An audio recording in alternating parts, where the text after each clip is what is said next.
We're in quarantine, you guys. We're in quarantine. As are probably most of you. Welcome to a very interesting Ask Jen and Ben. High fives to that. The kids are currently sleeping. They're napping. We're trying to. We have them on an iPad so right off to the side. So Ezra is sleeping. Arya is constructing a fort of blankets and princesses.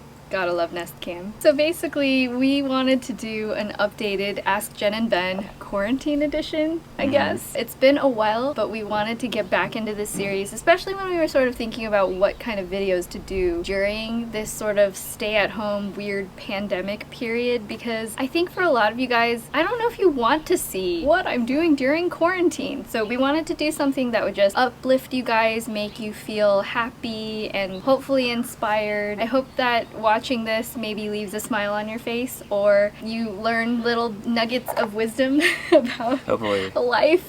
We asked on my Instagram what questions you had for us. This is just going to be a general one, but we got a lot of really good questions. So if you guys aren't subscribed already, make sure you hit that thumbs up, subscribe, and leave a comment down below on what you want our next Ask Jen and Ben topic to be on, because usually these episodes have a whole series around a theme. So if you guys want to see any of the other episodes in our series, I will link that in the description box down below, and let's go ahead and hop right in. So the first question is, how is it being quarantined with 2 kids? Also, what activities do you do so you aren't all bored at the time? I love you guys both, and you're a big inspiration to me. Thank you. So I think that the most important thing that's helped us in our house has been having a routine. And it's not like it has to be the exact same thing every single day, but I think that we sort of space out different chunks of our time. Wake up around 7. And then we have breakfast, and then there's sort of like a morning couple of hours of activity, right? Usually we'll go outside if it's not raining or too hot or too cold. We have a little front yard gated area, thank goodness, at this Airbnb we're staying at. Oh my gosh, I forgot to even talk about all of that. We're not at our house. We're in an Airbnb because we're trying to do renovations at the house, but all of that got on hold because of the quarantine. People can't come out and work. The city was shut down, so we couldn't get permits approved for all of the changes we wanted. So we're kind of in limbo right now. We are in limbo, and it's been crazy. That's like a whole other video. I know, another video. Getting back to the question. If we can't go outside, we'll do dance parties inside. Yeah, Arya has an educational app on her iPad. Ezra has a couple that we're doing with him. Yeah, so teaching letters and numbers. He's only 1, but he's already starting to pick up on a few letters and numbers. So we'll do tablet learning time. We'll do coloring time. Sometimes we'll do TV time. We've been a lot more relaxed about doing screen time, obviously, because we've been in. And I really do think that as long as you're keeping on top of what exactly they're watching, it's not really a bad thing. I watched a lot of TV growing up. I watched a lot of nature documentaries, so I have a lot of random animal knowledge that pops up every now and then. But that's not all bad stuff. A lot of times technology gets a bad rap if you overdo it and it's not monitored. But there's some really great kids content out there. Yeah. Morning chunk, lunchtime, evening chunk, and then get ready for bed. Usually the evening chunk will do video calls with our parents. My parents, we talk to them almost daily. We have a Facebook portal, so Ezra's already learned how to go over there and call them by himself. So crazy. It's been really helpful being able to talk to them every single day. How do you guys keep the sparks alive after dating, being married for years? I've been with my husband for a total of 15 years, and especially after 2 babies, I feel like he's the biggest kid.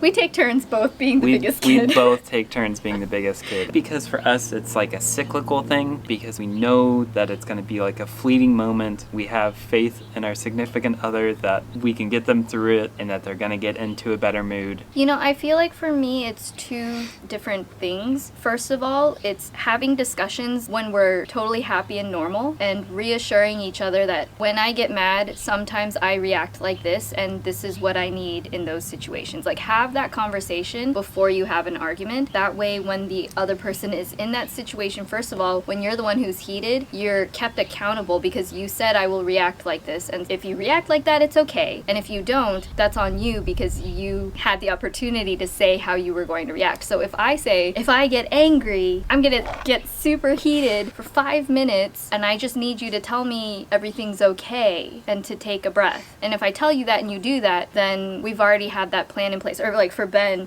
you like to have a little bit of space. So he'll say, when I get angry, I'm gonna walk into a different room for 5 minutes and then I'll come back and be normal and we can talk about it. You're expected to do that, and that's helped us so much. I heard it on a podcast recently, but couple counseling is most effective when the couples go in to get counseling when they're happy versus when they're unhappy. Like, we just didn't plan on that, but we've been talking more when we've been not in arguing situations about how we argue and how we act when we argue. The important thing is, when you do that kind of stuff, to not expect it to just be like a complete preventative measure to just not argue anymore. It's that you resolve things better and that you resolve things more efficiently and that you come back quickly as a unit versus being like mad for 2 hours and now you're mad for 1 hour. And that's at it from there. It's baby steps. So much more important when you have kids, because you just don't have time to like be angry at each other and pretend like it's not a problem in front of the kids. Not that the question was about arguing, it's about how to keep the spark alive, right? Yeah, but I feel like in a way, not hating each other keeps the spark alive a little bit, you know? I think this is the second thing I wanted to mention, and I've said this in a previous video before. The most interesting person you will ever meet is the one you spend the most time with. Me. And it's not because most people think if you spend all of your time with one person, like, I'm so bored, I don't know what to do because I already know everything about them, there's nothing fresh, there's nothing exciting, and especially during a quarantine it's even harder. But I think it's important to remember you never are going to know everything about the other person. Like, Ben and I have been together longer than we haven't, more than half our lives. Is it 18 years now? 18 and a half years? It'll be 19 years this year. Yeah. That's crazy. So I still make it a point to try to ask Ben at least like 2 or 3 times a week some kind of question I've never asked you before. Just like random stuff like, at the end of Inception, what do you think really happened? Even though we watched it years ago, it was fun to sort of pick apart like your opinion on something, just because there's always something new to learn about that person. Always. Because everybody's brain is so unique and different, and it's more exciting in a relationship when you bury little nuggets of information here and there for you to have blossom. I guess it's more like seeds, bury seeds. Nuggets. I'm gonna go bury my gold. Well, especially this year, there's constantly stuff that like we're going through still that I've never known how you would act in a situation. That's and true. It's we're learning a lot about each other during this time because it's so different than anything we've experienced. And that's coming from people who are around each other 24/7 the time. If you guys don't already know, like, we work together. Ben helps me film my videos. We both like edit and we both work on it as a unit. We play Animal Crossing together. We do. Sometimes. I love Animal Crossing. Okay, next question. We spent a lot of time on that one. How do you both prioritize mental, physical, and emotional health while balancing full-time jobs and parenting? Does Ben help with YouTube, or does he have an unrelated job? Well, we just answered that one. We did. We work together. You've worked with me just after we moved to LA, right? Well, technically so just like before, but you weren't actually. I had to teach you how to do sometime in stuff. 2012. I think. So it's been 8 years. Wow. Yeah. How we prioritize mental health, physical health, emotional, kind of falls in line with how we were blocking stuff with the kids. Is I think because we block stuff out, we know what we can handle in doses. So we know if like a break is coming up, like nap time, or if they're gonna go to bed at 8, and then we have like a good 3 or 4 hours before we go to bed where we can both like either take that time to vent or work something out. Or just play Animal Crossing, like if we're being honest. But with those blocks, we have a good idea of what our capacity is for the day and what we've... Oh yeah, limits. Yes. It's really important to understand what our limits are. And we have like a number system that we use. Like when I can tell Ben's really stressed out or frustrated, sometimes it's hard to put everything into specific words about exactly how you're feeling. So I'll say like, scale of 1 to 10, where are you at? If he's like, I'm at an 8, then I know he's like really close to his limit. That was a system that we kind of had going into Aria with, but with Ezra it became essential. Absolutely. Like the stuff will stack up. Yeah. And it can get to you really fast. Yeah, because you never have time for you anymore, you know, because each of us will have our hands full if they're both tantruming at the same time. Like, we don't have time to step back and be like, well, how are you feeling? Are you processing your emotions? Are you processing your stress? We don't. As silly as it sounds, like, we have to plan that out ahead of time. We have to say, okay, tomorrow night, let's talk. Let's dedicate an hour to just like get things off our chest, talk about how we're feeling, to talk about the stress, and we just get free reign to like vent or share our fears or share what's going on in our heads. It's really scary what's going on. The most important thing is to listen and validate each other's feelings. Everything you're feeling, it's okay to be feeling like that because feelings happen, right? Mm-hmm. Yeah. Did you guys have a lot in common when you first started dating? Sort of, yeah. Yeah? Yeah, we had a lot of the same interests. Back in junior high and high school especially, I was like really into anime and video games. We both like drawing. Yeah, I think that was probably actually one of the first things that we really connected on. I bought some sidewalk chalk and we went out and drew. Do you remember that? I don't remember that. Yeah, that was like our third Was or it like fourth. high school? That was like our third or fourth date. Oh. I remember just having like drawing dates. It was super fun. Ben's really artistic too. You guys might not know that, but Thank you, Jen. you're welcome. I didn't win School Artist of the Year or get scholarships like some You also people. didn't apply to any. That's true. But I don't think they would have taken Sonic drawings and given scholarships for those. Yeah, took oil paintings and stuff like that, I Yeah, guess. them boring stuff. How do you balance your relationship with being parents and being husband and wife? People as parents tend to lose themselves in taking care of their loved ones, so how do you keep the spark alive? Heather, it's been really hard because we're always around each other and the kids are always going to be priority. We have to take care of them. We have to be parents. We can't just not be parents. And unfortunately, a big reality that I think most of us as parents feel, at least during these early years, is you do lose yourself. I feel lost all the time, but I think on the outside, people looking in think, oh, like Jen still has a grasp on herself, but like internally, I don't feel that way. So I would just have to say, if you feel like that, that's so normal. I think it probably even goes more so for the woman, right? Because Yeah. your body is changing. You were a milk machine for like I know. over 2 years. Yeah, it was like 3 years straight. For the guy, it's more like, hey, this baby showed up. Sure, I'll help take care of it. I mean, don't undercut what the guy has to okay. go through too, but yes, it's a lot There's of a like lot. actual biological, physical, hormonal changes that the woman goes Yes, through. and the guy doesn't experience that. So yeah, along with the hormonal changes, there are a lot of identity crises. But the way that I've always described it to people is you kind of just have to tumble forward. I think that I've gotten more used to now being uncomfortable with myself because I was really consistent for such a long period of my life in terms of like my body and my body size and shape and what I could like eat and what I could do to keep it the same. And then after you have kids, you do have to adjust yourself a little bit. I don't ever like diet, but I do definitely try to remember that my health is really important. Some good advice that I heard through the grapevine from Jen was that the baby is coming into your life.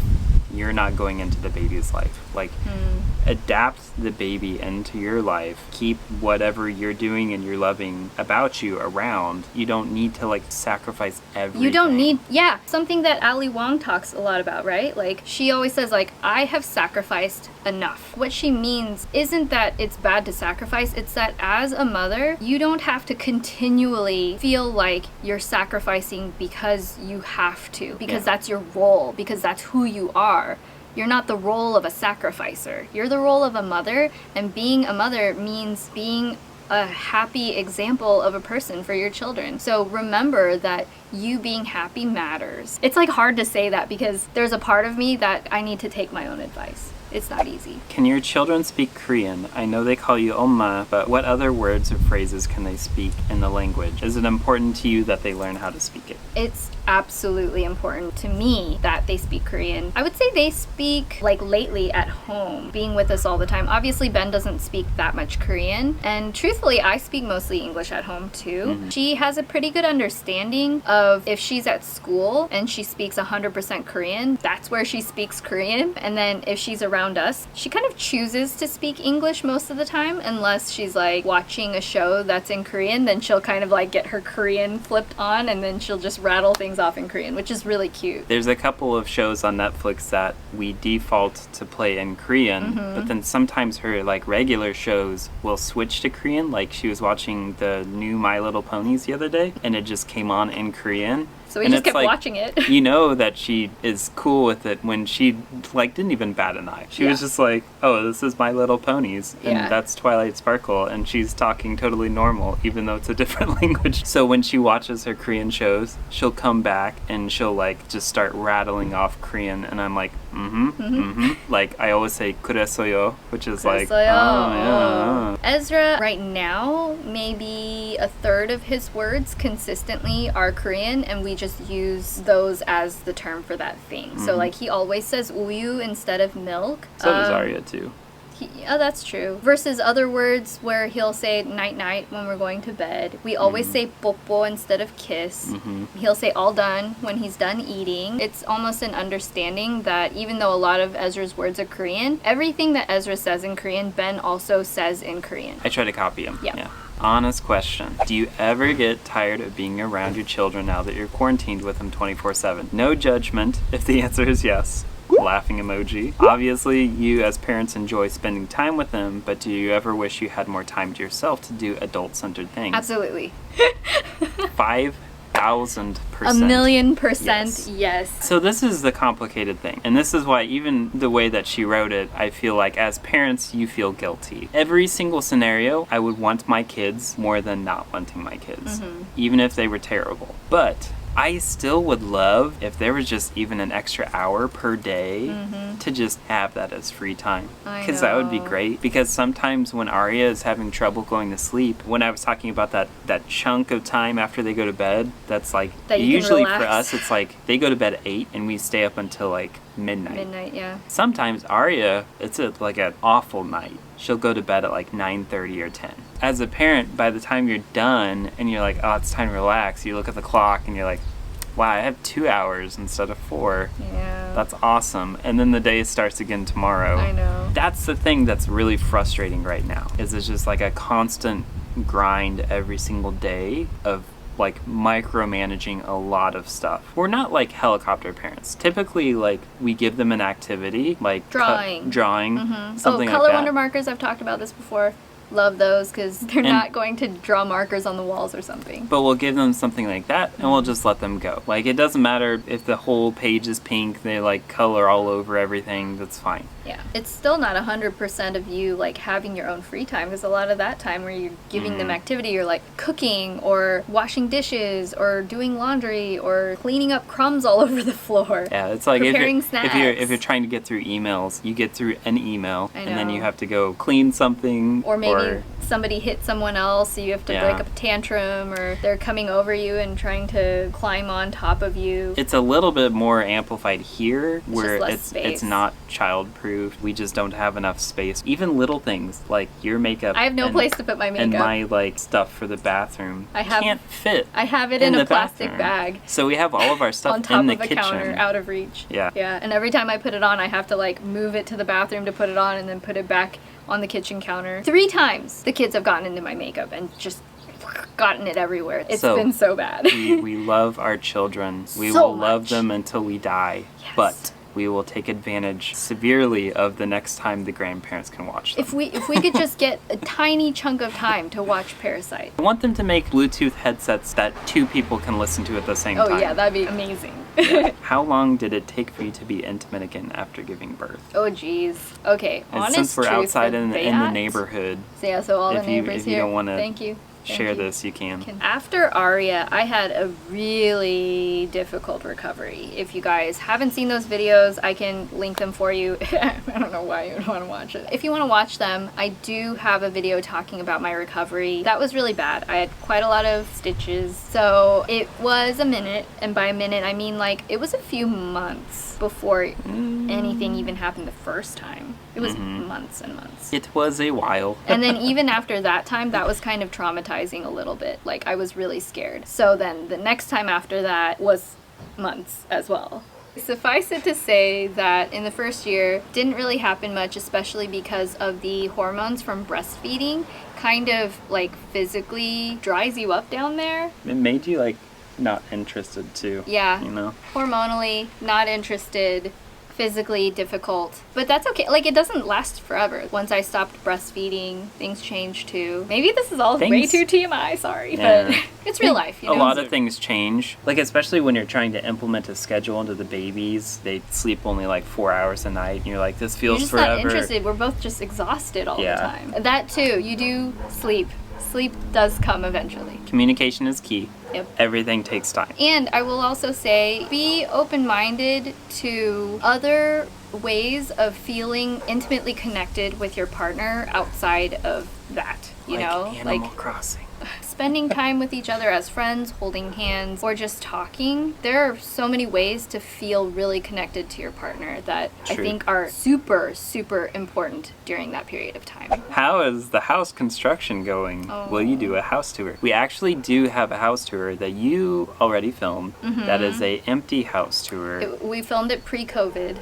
But we also have a house tour of our old house, which we never gave a house tour of. That that might have to be broken into two that we videos, both filmed. But it's taking a very long time to edit. We have come to find that it's near impossible to edit with the kids. And here, there is nowhere to edit that they will not try to like either hit the computer or pull it out or something. And then at night, there's no place to put it for us to edit outside of their rooms. It's a pretty small place. Ezra is literally in the closet of our bedroom, so it's not even like a fully closing closet, so we have to be kind of really quiet. I will say it makes us feel very bonded as a family because we're all so close to each other right now. Just to fast track through all of this stuff, the house construction, we're waiting on permits, so I mean obviously that got delayed because the city shut down, but we're doing a couple things. Like I think we're going to take care of landscaping. We're doing the windows right now. Yeah, we're getting a couple plumbing things done. There's minor things that we're taking care of, but like the big kitchen renovation that we want to do is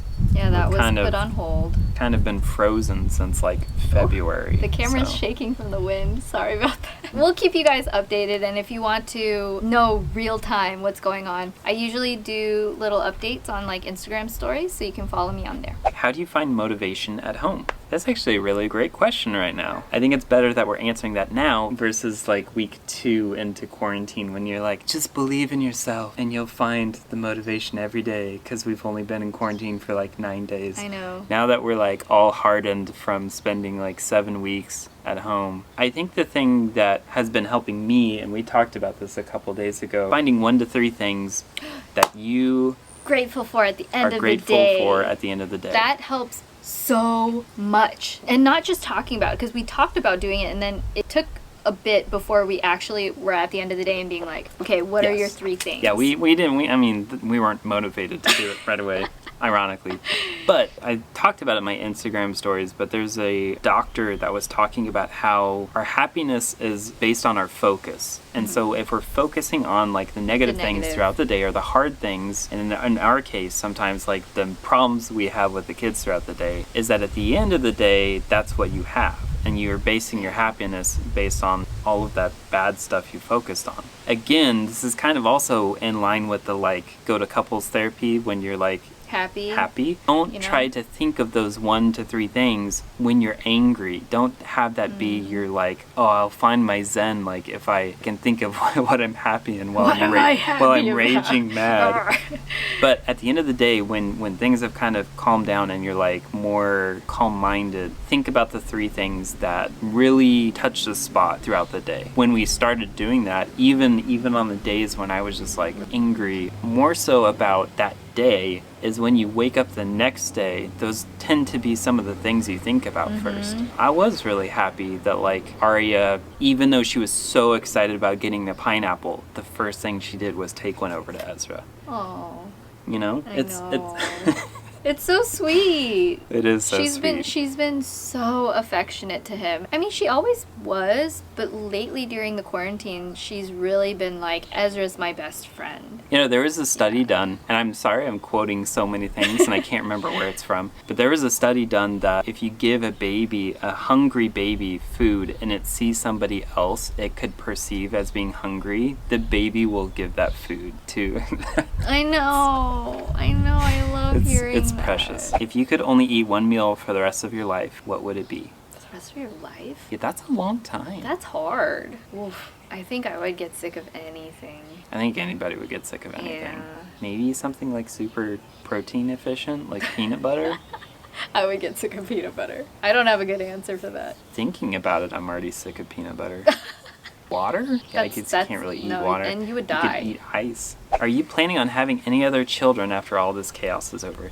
We don't need chaos to already know the answer. I have an IUD. If it works properly, none of the babies are going to be coming. But I have had so many of my friends tell me that they're pregnant. It's astonishing how many of my friends have announced their pregnancies during this period of time. A lot of quarantine babies. I've heard them called coronials. I think we're good with 2. We have 2 really great kids. I know we could have 3 really great kids. I mean, I might find. But I also know that we different. could have 4 really great kids. But if we had like 2 girls or 2 boys, then I think that we might be more motivated. The dynamic between them is great. Arya's outspoken and energetic, and Ezra is chill and calm. He's also pretty outspoken lately. Not nearly as much as Arya. Well, they're really good with like playing with each other now, and it's been so incredible getting like a full spectrum. Yeah. You know? So the answer is we never say... We're never going to say never, but we both just said never like 4 times. We're never. We don't believe in saying never, but there's a hard lean towards sticking with 2. Yeah. What activity do the kids enjoy right now that you and Ben also enjoy? Drawing. That's a great question. I find that almost as much as they enjoy drawing, they enjoy watching you draw. So if you're drawing something, they're like, wow, is that a cow? And you're like, it's not a good looking cow, but yeah. And they're like, that's so beautiful. We have those like magnet drawing boards, the little drawing pad where you can erase it really quick. And Arya's always like, Mama, can you draw me a duck? You know, can you draw a monkey? And then she gets so excited, and then before you can be like, oh yay, and then she'll just erase it. I have a really cute clip from my Instagram of Arya drawing a duck and asking what it was. What is it? What is it? Is that a worm? Yeah, that. Is it duck? That, you're right. When it's safe to, we like to go on walks. I like to play outside. Oh my gosh, there was this caterpillar that was crawling around a couple weeks ago, and it formed a chrysalis on this house. Mm-hmm. And it literally just came out of its chrysalis yesterday. The next one is, how are you 2 managing the balance of household responsibilities, house maintenance, parenting, and your relationship? We're definitely not bound by gender roles. We never really have been, because we just kind of fill whatever role needs to be done. Ben is the main chef. I probably do most of the dishes and like cleaning the kids, like bathing them at the end of the night. Ben is the sole one who's been going on grocery runs. He kind of has his system of like his gloves and his mask, and because he's the cook, he knows like what ingredients have run out. I can lift more. That's true. It is true. I can lift the Dino Buddies As much easier. as I want to disagree with that, you can, being twice my size, lift more than I can. It would be sad if I couldn't. The way that we usually split it is almost kind of based on what I just joked about, is the size. I would say Ben usually is the one that does all the laundry, because that actually does take a lot of physical lifting and labor, especially in here because the laundry unit is not inside the house. Specifically with the laundry thing, I think we both kind of did it together, and then there was a point when before kids, for Yeah, sure. yeah, yeah. It was like But then an there was- activity we did together. Then there was a point where I got a bunch of clothes that I knew had to be done a certain way, like office shirts. You got more picky about it. And I got more picky about it, and so I was just like, no, I'm gonna do laundry. But I will say at the end of the day, I never really feel like one of us is doing like more that's than your the other. job. I know, yeah. We try to be pretty flexible with who does what. You know, like once in a while I'll cook, once in a while Ben will bathe the kids. In fact, I think it is actually really important to switch around who is putting who to bed, so that the kids don't get overly attached with one parent putting them to bed. That makes it more difficult if somebody does have to not be there Arya at left. night. We had a child leave their room on the camera, but they're going back to their bed now. It's so hard to find motivation every day to wash hair, put on makeup, change clothes, do work. What keeps you going, and how do you separate that comfy home life feeling when you're always home? I know you guys have probably already heard this from lots of other people. Even if it's not a work day, when we get up in the morning, we change our clothes. If you just change your clothes, brush your teeth, wash your face, that can start your day. Yeah. If I stay in my PJs, I can't do anything. We had a couple things happen over winter that I feel like was low-key preparing us for quarantine. And one was we had noro as a family. Norovirus. Oof. So it was like... That's the really bad stomach flu. It was like 6 or 7 days of us like throwing up, diarrhea, awful everything. Couldn't eat. And so we had to do a lot of cleaning. So we bought a ton of sanitizing products back then. And then number 2 was when we started the new school, Ezra got hand, foot, mouth disease and gave it to all of us. You don't know what hand, foot, disease mouth is? Disease mouth, man. It's quarantine brain. Yep. It starts out as a fever. I don't know. I think the question was, what is hand, foot, mouth disease? I think finding joy in the everyday routine. She was like talking about how do you get motivated to change your clothes, put on makeup, all that stuff. Yeah, how do you find the motivation to do all of that? So my whole point about motivation, while we were going through basically the quarantine for hand, foot, mouth disease, I would go a little bit crazy if the kids were still wearing their pajamas all day. I like the feeling of like getting in clean clothes and having that be like the start of your day. So long story short, it comes back to routine. Yeah. Like, not just routines for the kids to help them behave, but like implement routines for yourself. I found myself, if I stay in my PJs, if I stay with a robe all day for multiple days on end, like I start to get actually depressed. I have depression, and it's a really difficult funk to just like snap out of. You can't just snap out of it. It's something you have to work on every day, is like keeping that routine to help yourself. I had this epiphany a couple days ago, and I didn't talk to you about it yet, the kids, and that I was asking Arya if there was anything she wanted to eat, because I didn't know what I wanted to make the kids. She kind of was spending a long time thinking, and she didn't come to a decision. She's always opinionated. Mm-hmm. Why does she not want anything right now? And then I was like, oh,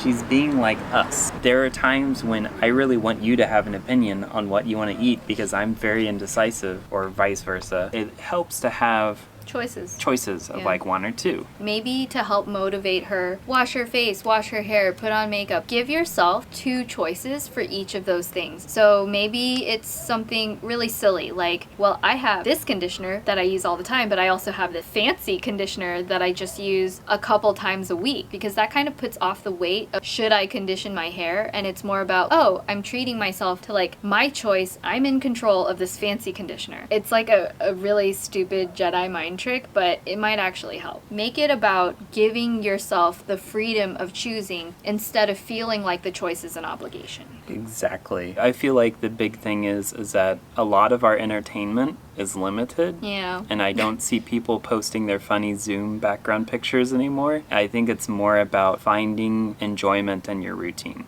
Yep. And that sounds so boring. I know.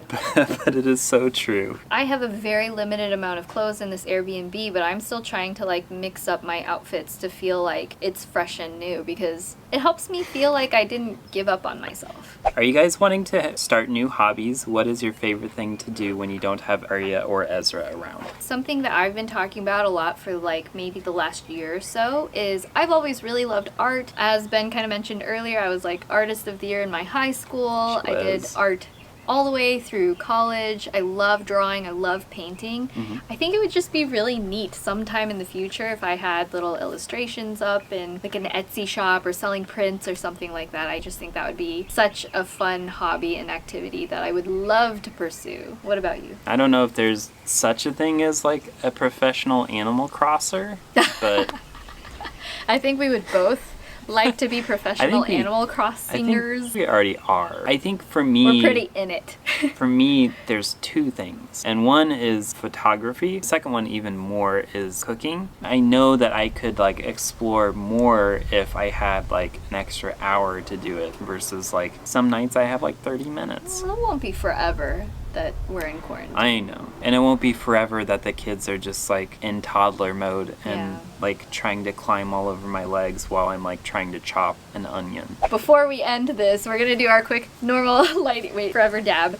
Please. Why did I do that? We're gonna do our Embarrassing. lightning round, and for this lightning round, we're going to ask each other a question that we've never asked each other before. Right now. And you guys should do this too. My Yes. question for you is, what is your favorite insect and why? It's a good question, right? We just watched a butterfly come out of its chrysalis. That was really cool. What is your favorite insect? Wow. And it has to be an insect, not an arachnid. I have a lot of least favorite insects. Wow, I don't even know. You know what's weird? Butterflies are insects, but caterpillars are what turns into butterflies, and they have so many legs and lots of body segments. I was just talking about that the other day. So weird. They're so different. It's literally a worm with a bunch of legs, and it comes out like And a fuzzy traditional and insect colorful. with like long legs with like antenna and And caterpillars wings. eat by biting, and then, you know, butterflies just drink with their mouth straw. Yeah, So they're weird. completely different. Okay, what's your favorite insect?